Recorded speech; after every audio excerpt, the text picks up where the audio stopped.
This is Wide Angle with Ashok Vyas.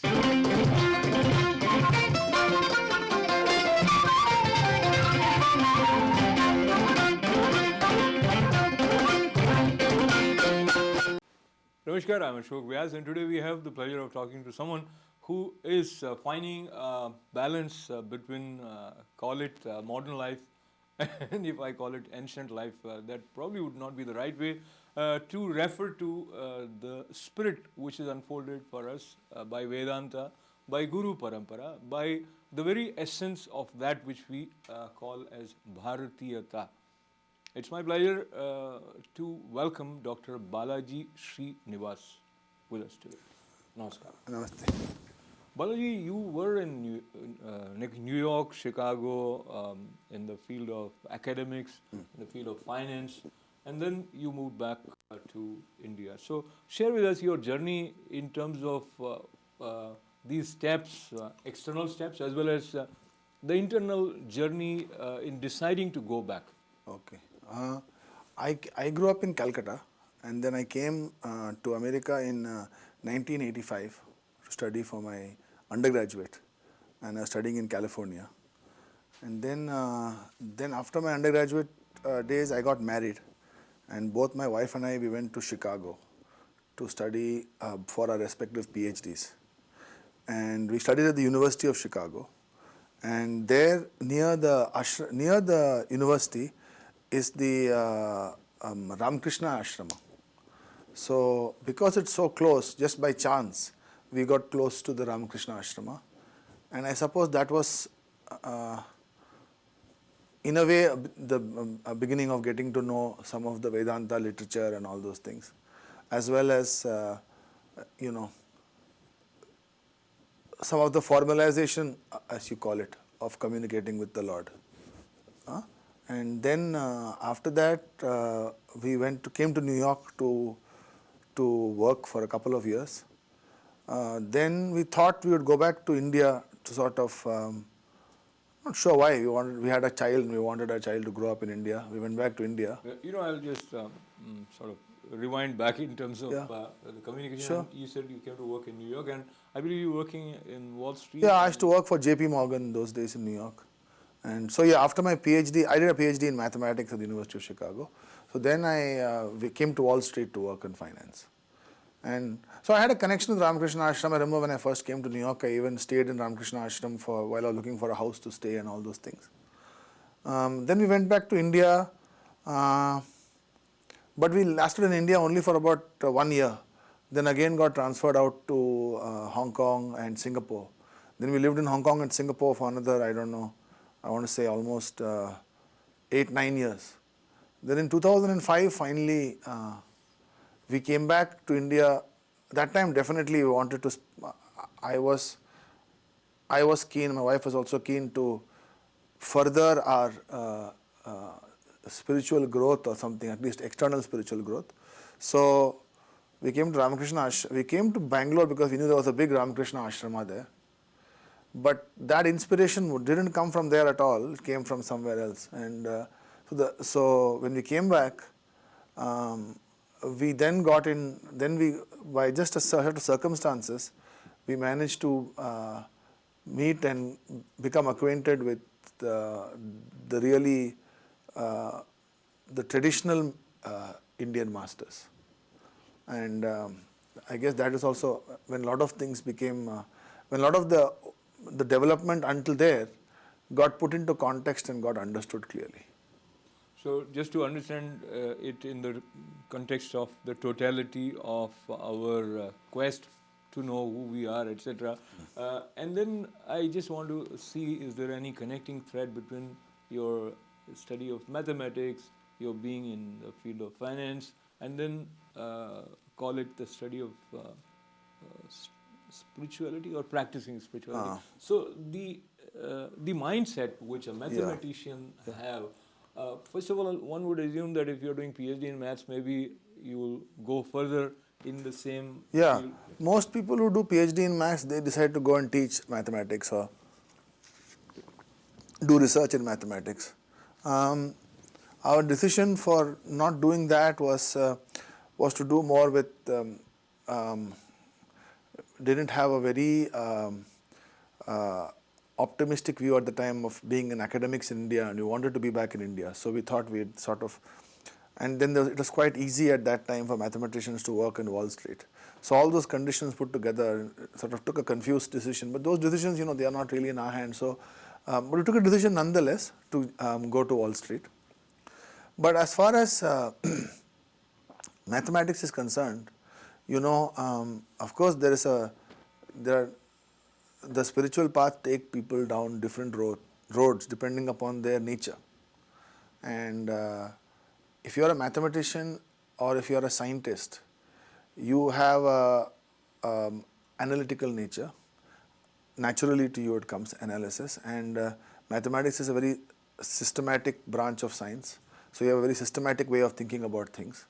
And the way things like Sanskrit and Vedanta are laid out, they are all very they are very much more accessible to someone who has got a very scientific, very analytic, very systematic mind.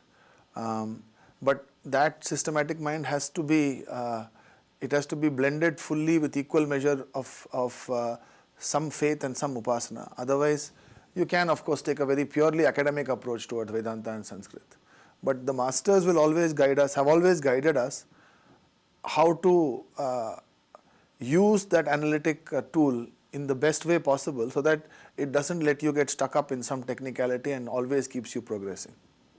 Balaji, you refer to analysis or analytical mind, and whether you are actually a student of mathematics or not, most of us feel that we analyze things in such a way that we would justify whatever we are doing, wherever we are, or we justify our questioning the norms which are visible to us in whatever field it is.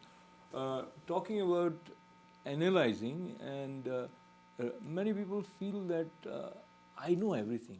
I mean, whether they know it or not, there could be a question mark, but they feel that why go near Mahatma Ji's, or what is it that I have more to know from them?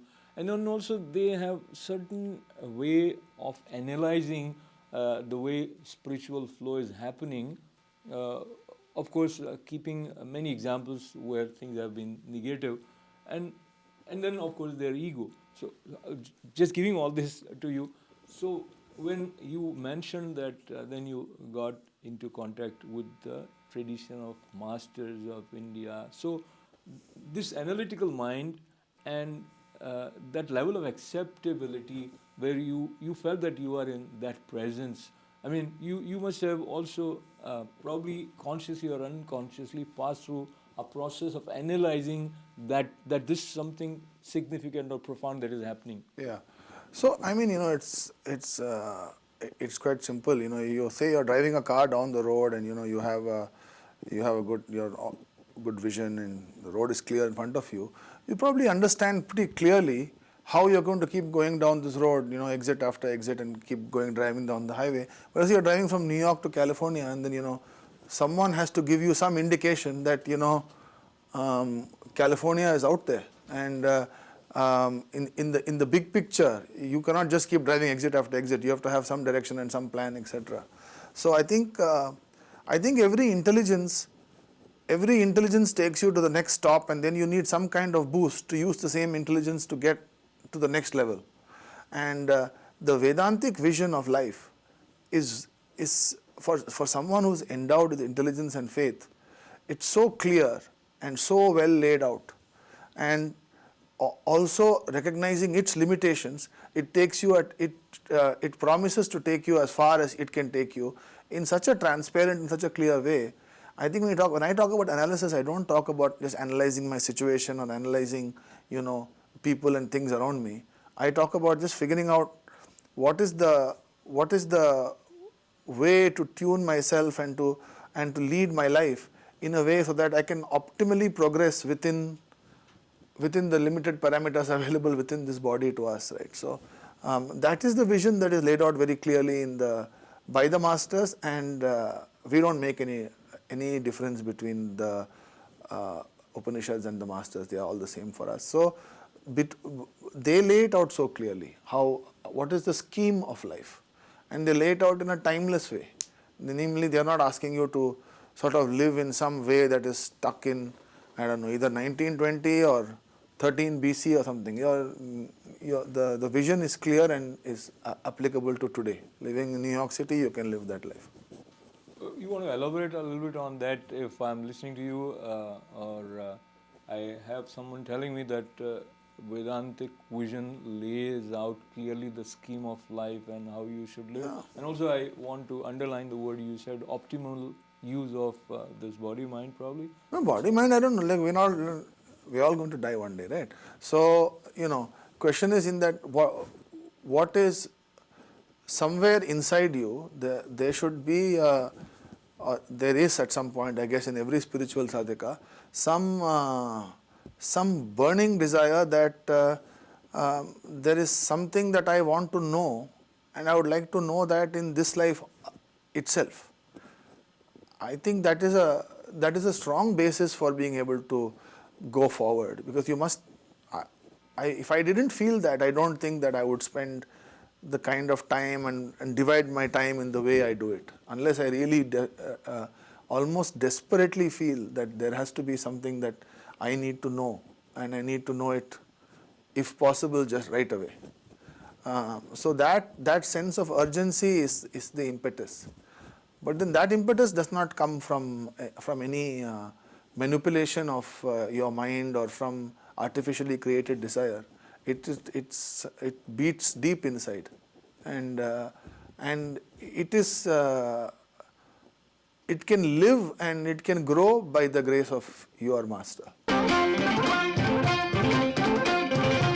This is Wide Angle with Ashok Vyas.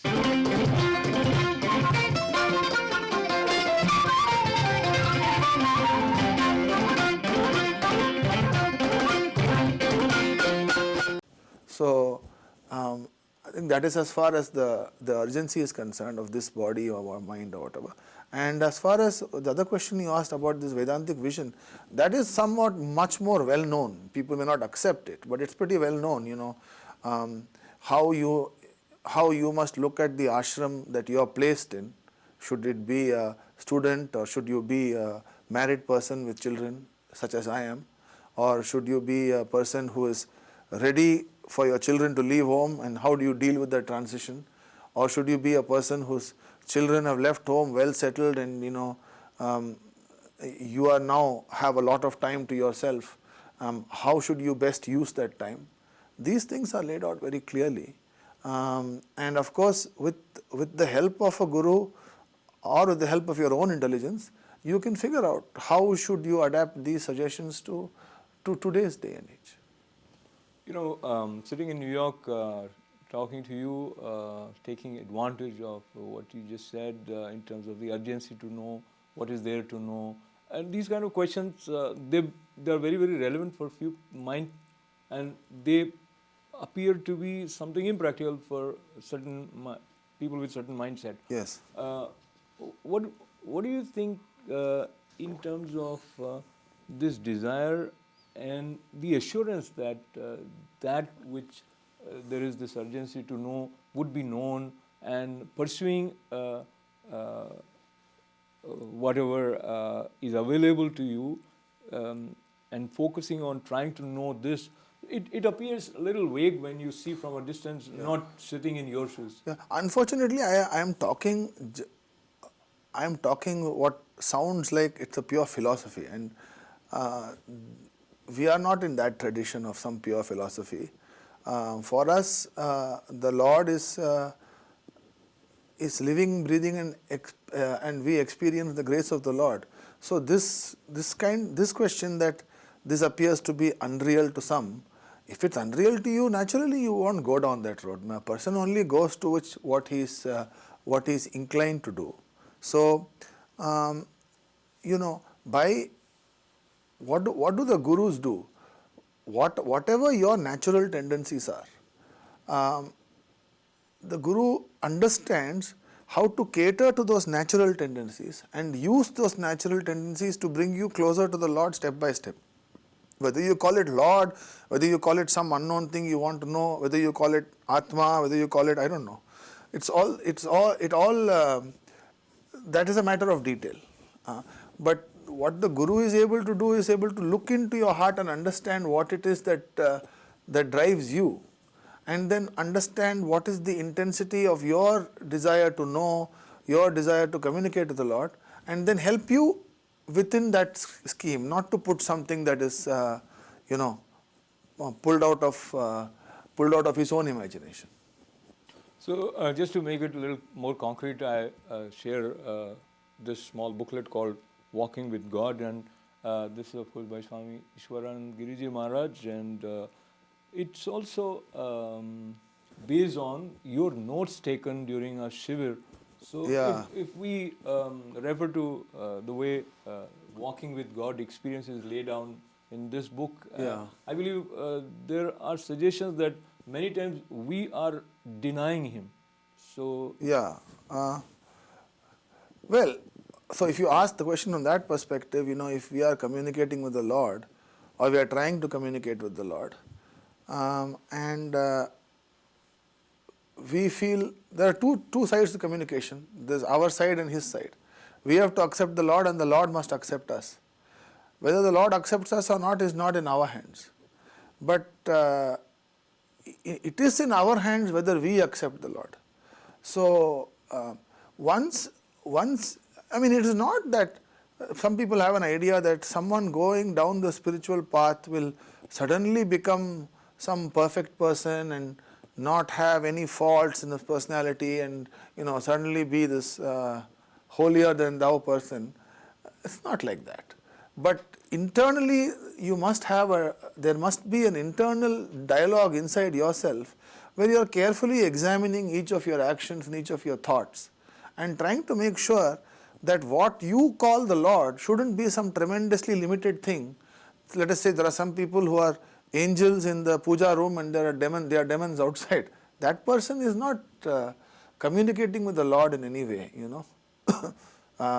Swamiji once told a story of some woman who was actually a sadhaka in some village, and the husband and wife were both sadhakas, and the husband was very particular on doing puja, you know, and especially on the special occasions.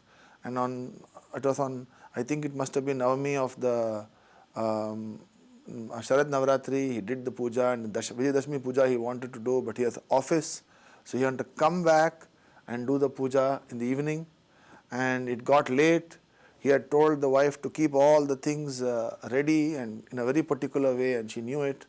She was not well, so she had not kept the things ready or whatever.